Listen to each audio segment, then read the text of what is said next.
Neena Perez, and this is Straight Talk, no sugar added. Thank you so much for being here. This show is created to discuss life topics, to grow, challenge, and transform your thinking. And as you know, I try to find the best humans on the planet to come on here and give us challenges and way of thinking differently. So today, I want to introduce you to someone here that I hope I don't butcher his name too badly, but it's Simon Osama. Is that right? That is very close. OSamoh. So I'll give you the American, the American pronunciation. I'll give you that, Neena. Okay, great. He is an author. He's a podcaster. He's a safety expert and a speaker, a mindset. He does podcast coaching and the host of Who I Became. It's a podcast encouraging you to live a life of significance. And he believes that adversity is a gift. I believe that as well. And Simon now coaches young men to never give up. Simon, you have a lot of stuff going on, right? Because I mean, you're a podcaster, you're a safety expert, you're a speaker, you're a mindset, you're a podcast coach. I mean, I love it because it keeps you growing, right? It just keeps you challenging yourself and growing and pushing yourself to be somebody better. So thank you for taking the time to be here today. I appreciate you. Well, no, it's a pleasure to be here. And I must say, as podcast names go, yours is incredible. I like it. No added sugar. That is a great name for a podcast. So I'm excited for this conversation today. I really am. Looking forward to it.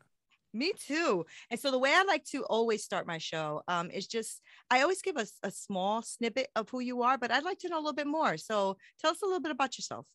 Yeah, I'll try and cut it brief because for quite a young man, I sound still quite young, I've had a lot of stuff go on in my life, but I'll tell for your audience that I'm British, now living in America. I've been in the US for 10 years. Actually, I'm just in the final stages of getting my American citizenship. So if there's any listeners out there who want to help me with that test, please reach out to me. There's like 100 questions I've got to get 10 right. So I'm a little bit nervous. So I moved here 10 years ago. My background in the UK was organized crime, sort of counter-terrorism a little bit, and sort of a lot of covert operations in the police. And moved here after serving just short of 14 years, I think it was, that I served. But my background really goes back a little bit before my police career. But my mum is white English, my dad is Nigerian, and part of my journey is that I've never met my father. My mum never remarried. She raised me and my two sisters. She went on to foster sort of over 30 children to sort of help bring in income. And I've got two younger adopted brothers. I just say they're adopted just for reference, really. So sort of I was the youngest, and then I became the middle. So I have the best of both worlds. I'm no longer that young kid. But you know, during that time, sort of growing up, you know, there was a lot of adversity. I was born to a mixed race couple, absent father, living in sort of a very poor, sort of humble backgrounds. We were a happy family, but very, very humble, and very much living in a white middle class area. So my views and opinions might be very different than some sort of African Americans over here from their experiences. Most of my experiences growing up were quite good, and I've never considered myself a victim. When other people have put the sort of victim label on me, that's not something that I really recognized. And you know, I sort of moved here to the US. My wife is American. That's what brought a foreign man here. Generally, when you see a man in a foreign land, it's because there's a woman somewhere behind it. Right. Funny. And from there, I sort of drifted. Well, not drifted. I've always been quite intentional in the things that I've done, but I ended up being the head of counterterrorism at Mall of America. So your American audience might know of Mall of America as one of the largest entertainment retail companies, like 7 million square feet now, something like that. You know, a very large terrorism target. A lot of safety and security goes into making sure everyone stays safe there. And from there, so I drifted into risk management. And more recently, I'm a believer, a man of faith. I've drifted into helping nonprofits around safety and security. Just by chance, really, believe it or not, I'd come back from presenting at Disney to a large sports conference, 300 people, sort of flagship, all expense paid. And a friend said one night, "Can you come and talk to my church on safety and security?" And I said, "Well, I can do. I've never really put the two together." And I went there one Wednesday night. I don't believe they really understood my English accent, Neena. I think they were struggling with the accent, but they said it sounded good. And I just gave them some basic tips on safety and security. And I came away realizing there's so much risk which isn't really managed effectively in nonprofits.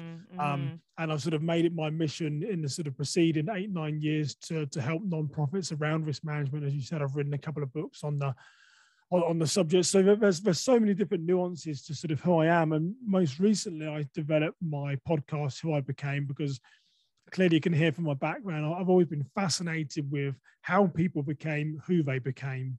And so I focus on self-discoveries, transformations, and sort of life pivots. And I just love to talk to my guests and understand, how they got there. We often see the end result, and that's what the world judges us on.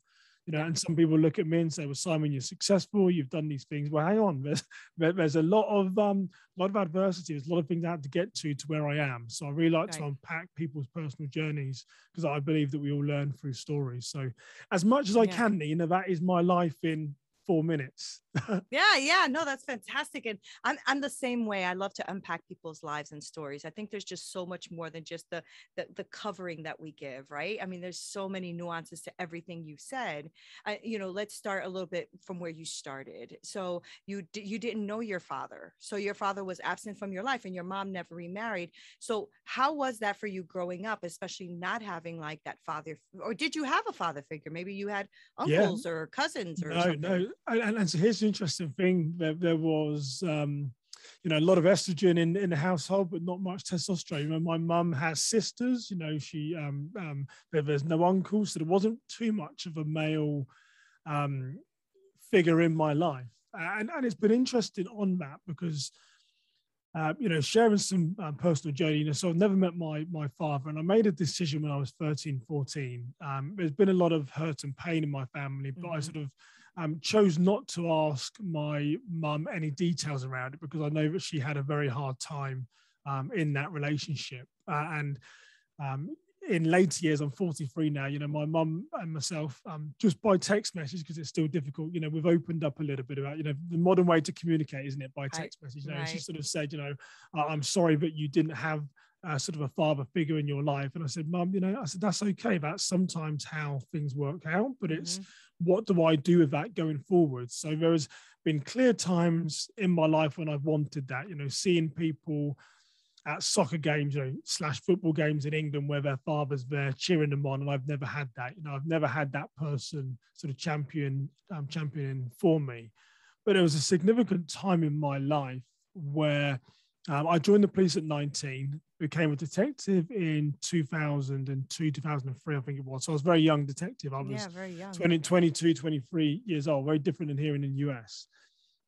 And there was a key time when I'd applied for a position in the police. And the chief of police, if you like, had to sign off your application. I wanted to sort of join the firearms team. And the chief of police, English equivalent, wasn't in the station that day, so he couldn't sign off my application. And there was another senior leader, which is English sort of murder mysteries, with detective chief superintendent, which is also a very high-ranking police officer. My application for the firearms team landed on his desk, and that gentleman was called Melvin Young. And I was off site at the time, outside the police station. He called me and said, hey, before you leave, can you come back in to the police station? I said, well, yeah, I'm doing a few things, sort of maybe I can, have you signed off my application for the firearms team? And I did go in and see him. He said, Simon, I can sign this off for you with my blessing. I think you're a very strong candidate, but have you ever considered being a detective? And I said, well, sort of not really. This is a path that I want to sort of go down. And sort of, dismissed it. He signed off my application. And then a sort of a senior leader in between, a chief inspector, a couple of weeks later, he said, Simon, have you submitted your application for being a detective? And I said, well, no, sir, that with respect, sir, as in I'm not listening to you. I sort of said that, with respect, sir, I want to go in a different direction. He said, Simon, you didn't understand what he was saying. He wasn't asking you, he was telling you. And I did go on to apply to become a detective, and naturally, I got through that process. And it was a key moment in my time, Neena, because never had a sort of a father, never having a male role model. What I look back on now is that Melvin Young, I start giving him more credit than what I've ever really understood before, because he saw something in me that I didn't see in myself. And so there's been a lot of learning, a lot of self-discovery myself in that phase of my life. And I now try to take that teaching and learning and then pay it forward. So I can't help but speak up if I see a young man going down a wrong path, making a wrong decision, because sometimes you need someone in your life that can either see something in you or be your champion. That is part of a role of a father, is to inspire, to lead, to guide and stuff. So it's and there's been a few people like him since, but that was where I really acknowledged what I was lacking, and then I've gone on to sort of try and find that in sort of more mature relationships. That's so fantastic. And, I want to like touch a little bit on, do you have children yourself? I do. Yeah. I've got two sons, 8 and 10. Sons, So, boys. Awesome. Yeah. How has that affected you being a dad? Like, do you feel like, did you feel a little scared? Like you wouldn't have the skill set, like when you knew that your wife was having your first son? Are they twins? No, right? No, they're not twins. No, okay, okay. 8 and 10 different ages. Yeah. But that is 8 to 10, right. Yeah. So were you afraid? Were you afraid? Yes, and that's a great question. So I've never been afraid. It's allowed me, I think, to rewrite my story.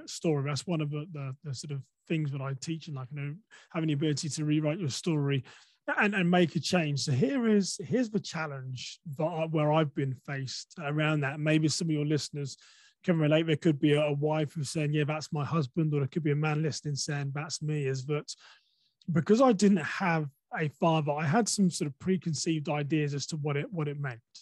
And I grew up very humble. I've worked hard to get the things that I have in life. And it's been times where I owned multiple houses, multiple cars, because the world sees success as being financial rewards. We've all fallen in that trap. And so what that has made me do is to pull away from my sons, because to get those things, you've got to work hard. You've got to do the long hours. You've got to make good investments. And quite often it's been my wife who's had to sort of pull me back in and say, hey, before you sit down for the day, can you just interact or say something to the boys? Or when you go to a Home Depot, for the listeners in America, or a hardware store for anyone listening to a show outside the US, I'll go and come back, and my wife will say, well, why didn't you take the boys? I'm like, well, do I need to take them? Would they want to come? And she said, well, you've got to teach them. So I think that the challenge has often been because I haven't had that guidance or understanding. It seems strange, but there's some very simple things that you don't know. And even I was joking with my wife a couple of days ago about this. That her dad is very, very handy, does a lot of stuff around the house. I get my honey-do list, and there's sometimes I put things off, and it's like, there's an element, because I'm a man, not wanting to do these things, but there's also an element of, hey, you're moving me outside my skill set. I've never put drywall up in a house before. I've never done some basic electrics and stuff, and my mum did an amazing job in pushing me out into the world. She was a father, and she was a mother, but there's just those nuances across my life in general, where it's just like, well, I've never done those things. Right. So it's hard. Yeah. Does that make sense? Yeah, it does make sense. I mean, it makes a lot of sense. And I'm glad that you brought up like such simple tasks too, because I think a lot of people do not realize that it is important to do those things, because I think we get caught up in our own head, right? About providing, like you said, you needed to provide, you need to invest, you need to work. And, there's two things. So it's always difficult when a father is not, like, you never met him, he's not in your life. And it's also difficult if your father lives with you and is not present.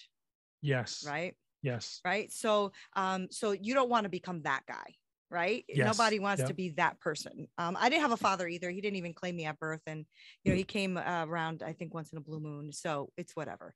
But you're right. There is an element that still misses, even though people around us that love us try to fill up that void. There still is a little bit of a void. Right. So I think it's important that you do fun things, be goofy. You know what I'm saying? Like, be goofy, be fun. And because remember, those moments are going to flee. They're not going to be here forever. They go by super fast, Simon. You blink your eye, your boys are grown. You know what I'm saying? So make them all count, make every single moment of it count. And then you can really catch up to whatever it is you want to do later. you Yeah, know? no, it is very true. And all these experiences, as well, often say, adversity is a gift. And I know you say It that as is. well, is that, it does change your mindset. You have to take the blessings for it. And you're absolutely right. And my mum said that to me recently. She said, Simon, look at the things that you've achieved. You've Right. done this from people that have a stable family environment. Most things in life are it's all a mindset. It Hmm. really is all Hmm. a mindset. There's some people I learned very early on, but there's some people that see the end goal, and there's some people that see the things that stand in their way. All I ever see is the end goal. There's lots of people that see barriers and like, oh, I can't do this because I haven't got a degree. We'll go and get a degree. I Right. can't do this because I don't have a car. We'll get 2-3 jobs. Buy a car. I always Right. just see the end goal. I don't see the Right. barriers that stand in the way. And it's okay if people do, but to be successful and have a fulfilled life, you've got to see the end goal and remove those barriers, because I'm a great believer, you can achieve most things in life if you really put your heart and soul to it. You can't Hmm. necessarily, I can never be Nina, I can never be anyone else. I can only be the best version of myself. And when you stop Right. comparing yourself to others, that's also very freeing as well. It really is. And that's funny you mentioned that. I was talking about that just earlier today with another person I was interviewing, and we were talking about comparison and how hard it is right now, too, because I think us as coaches and people that are trying to pour into others and building our empire and our business, right? Um, there is a tendency to want to look at what the other person is doing, and Mm. there is a tendency to see how they advertise and how are they doing and how big they are, and why does this person have 52 million followers and I have a few thousand, like what's up with that, right? And so it's very easy to get to do that. So I decided about maybe about 2 years ago that I will not look at the numbers anymore. So I don't. Mm. I literally do not. I don't know how many people follow me, how many people don't. I don't know how many podcast. I know because I'm a podcast coach. He knows Yeah. I have quite a few thousand downloads. I don't know that. I Yes. don't, Yeah. and I think it's just, important to do that. Now, I will say that I had to check myself too, because I got so into the podcasting and doing, the coaching and everything that I'm doing. Plus, I have a full-time job. I'm a director of culinary operations, right? So I have all this stuff going on, and I realized that I was pouring more into my guests and into my clients and stuff than I was into my own family. And I had to check Yeah. myself on that. I had to check myself. You know, you Yeah. realize there's something missing. Yeah. Yeah, you do. I mean, finding balance is really key. And here's one thing I often say: don't often or don't seek success. Seek to be a person of value, and particularly around Yes. podcasts and everything's like because how do you determine success? Here's one thing that I have learned. I've got a few friends, very high net worth, very successful, multi millionaires. Some even in the sports world, and no matter what goal they have, there's another goal, there's another goal, and there's another goal, and we're all like that. Yeah. Success is something which is often ongoing, and it's how do you define success? Because you want one house, then you want a holiday home. When you've got a Yeah. holiday home, then you want another one. So on my podcast, I think I was 7 episodes in. I interviewed a guy, and he was talking about his marriage, going for a tough time. Mentioned that he had battled sort of pornography, and he sort of destroyed his sort of marriage, and he was really hesitant as to whether he should share it, Nina. And then we spoke offline, so look, if you don't want me to air the episode, I'm going to respect your wishes, But I think Right. there's a message in there for what a lot of people are struggling with.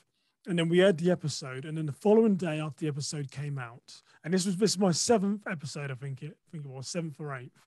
I had an email. So I'm a Brit living in America. I interviewed a gentleman in Colorado. I had an email from a guy in New Zealand, and he said that I am like your guest. He said, I've battled pornography. He said, it's tearing havoc in my marriage. He said, I was about to walk out the door and say goodbye to my wife and kids and not return.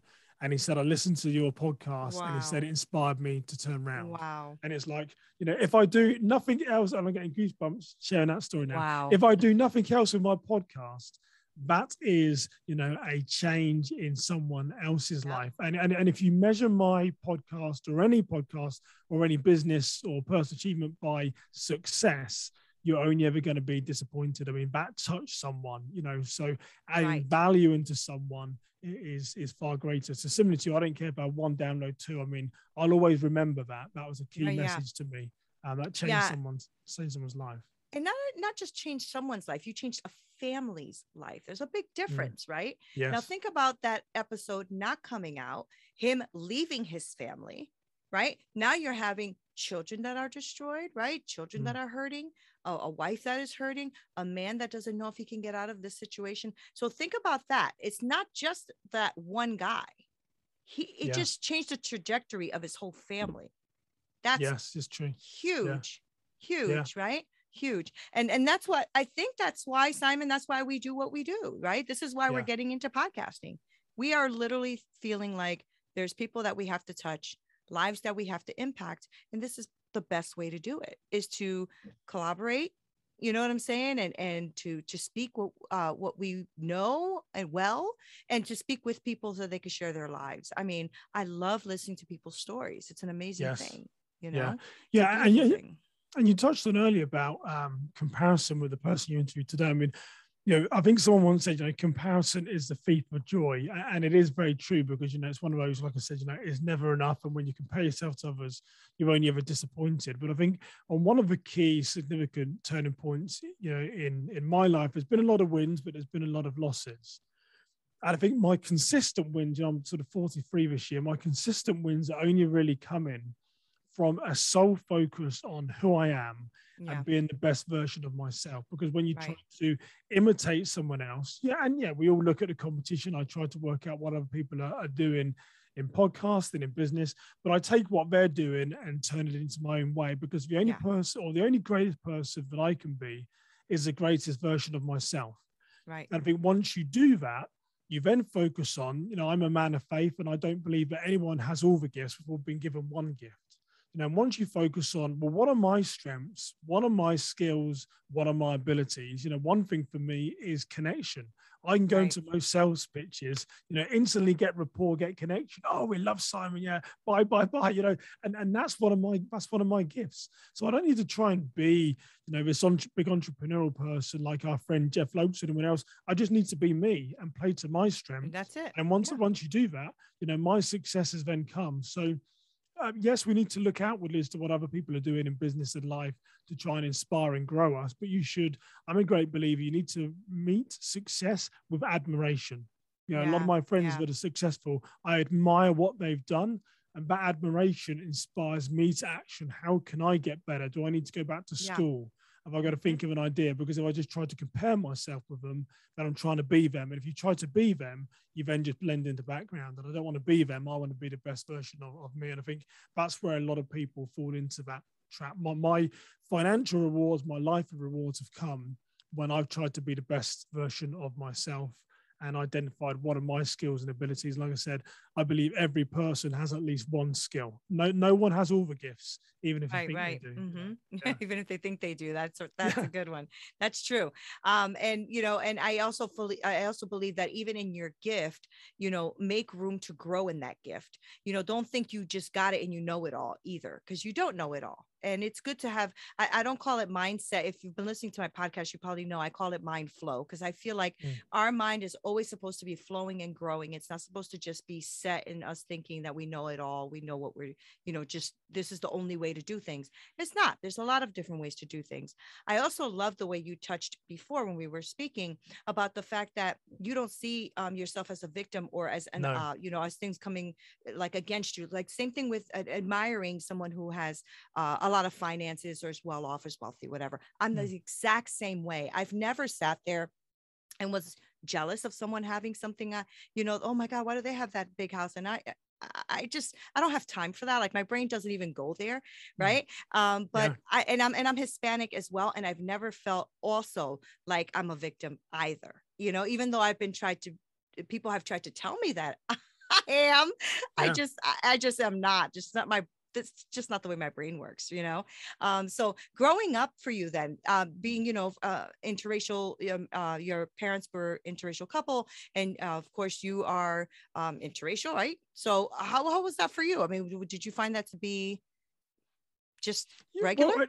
Well, and here's a weird thing. So I'm going to give you a list as a bit of context, maybe of a different sort of cultures between England and America, because I did grow up in a very sort of white, albeit we were humble.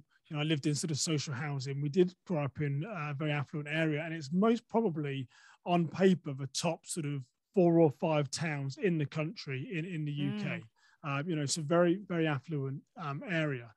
predominantly, sort of Caucasian as well, predominantly white. So in my school, I think in my year, I was most probably, I think there's around 120, 130 kids. I've got my yearbook picture of it. But I was the only like black kid in my year. So like 130 kids and me. Right. Now and me. And me. It was me. And now here's the weird thing where it's difficult to try. If you get into trouble, they remember you because you're the odd one out. So it was hard to get into trouble and get away with it. But I'm sure there was, and this is a mindset as well. I'm sure there was. And I remember the occasional comment, but I can't really recall any difference being treated against me. And if there were, my inner circle of friends would very quickly come to my defense, and that person, would be slapped around a little bit or be told, we're not going to stand for that stuff. So right. I often find it fascinating, and people do when I tell them that, like 120, 130 kids in my year at school, I was the one black kid, but I can't really remember any racism. And I sort of say to people, why do we think that is? Was that because there was 129 families there that had the moral compass and explained the differences? Were they well educated? Were they well rounded? What was it that caused that? And we know quite often with kids, they don't see different ethnic backgrounds until the world tells them, that you're different. And here's the thing: is I would say, I had this conversation only the weekend. Kids do see color. Sometimes when people say, I don't see color, I think that's the wrong thing to say. We do see color.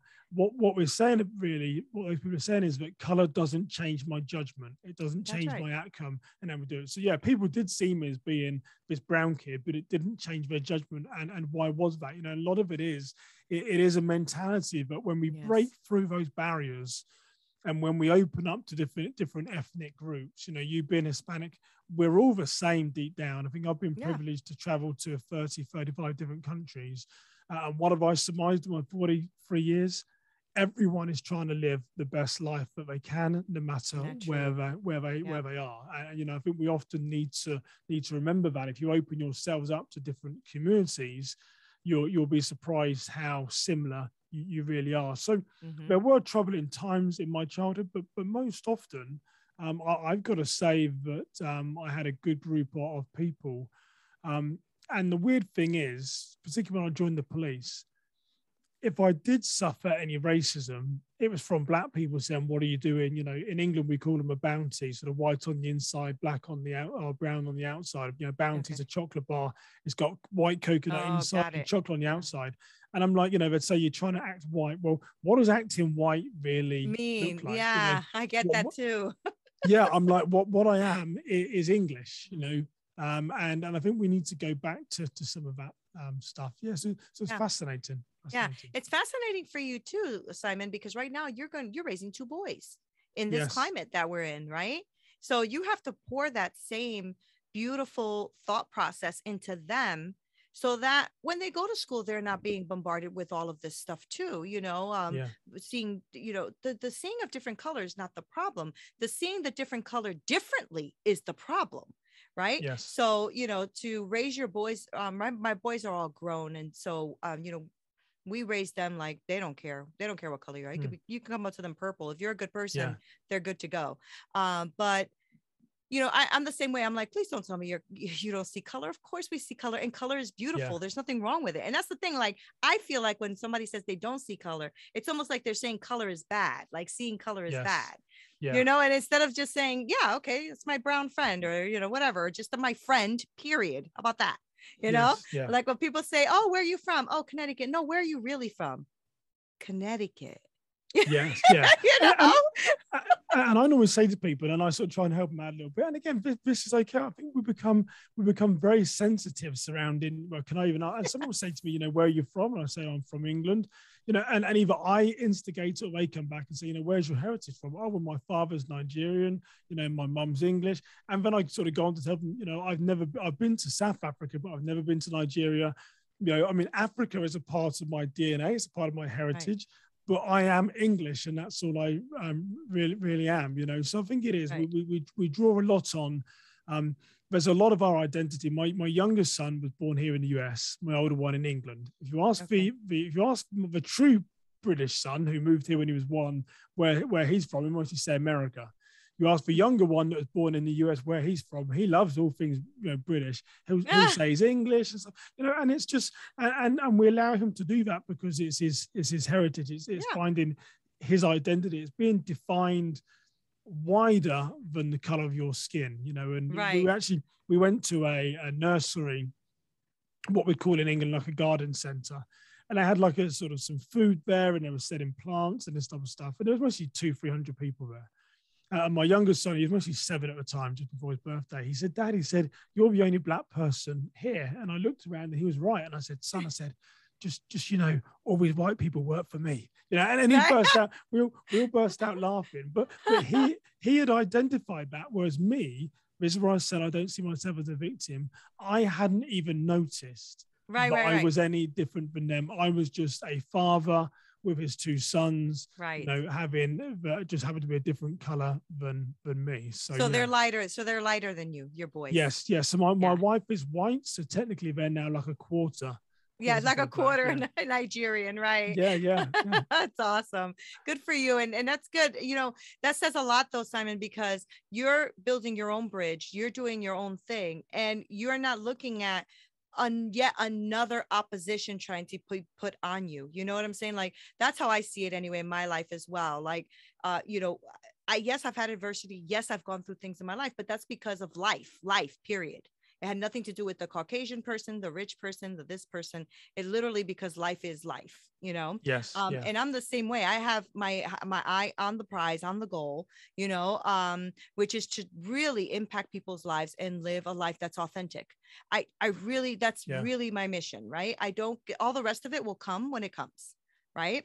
So I love that you're pouring into young men's lives as well, because you're taking all of that knowledge and also like a fresh perspective too, instead of what the media is trying to say or other things are trying to say, your social media and all that. You're actually taking that fresh perspective, like, no, you make you make you, and that's a beautiful thing. So kudos to you on that.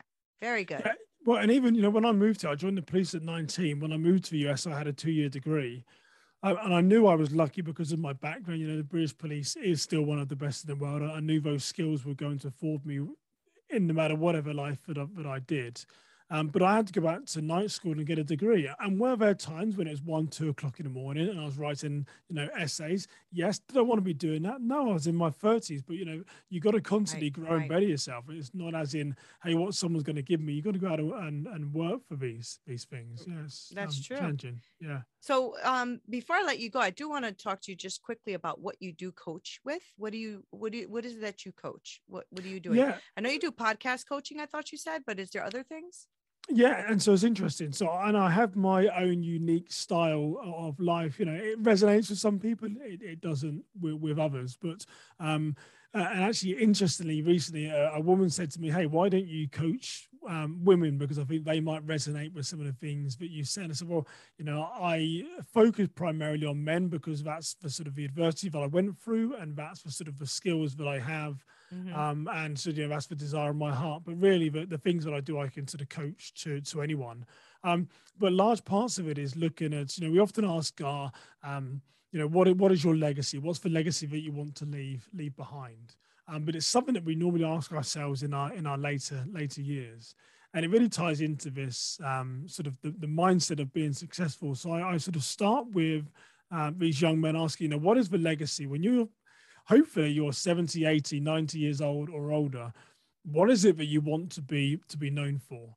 And then I said, well, okay, well, I want my sons to respect me. I want to be successful. I want to have had my own business. Okay, so that's where you want to be when you're 80.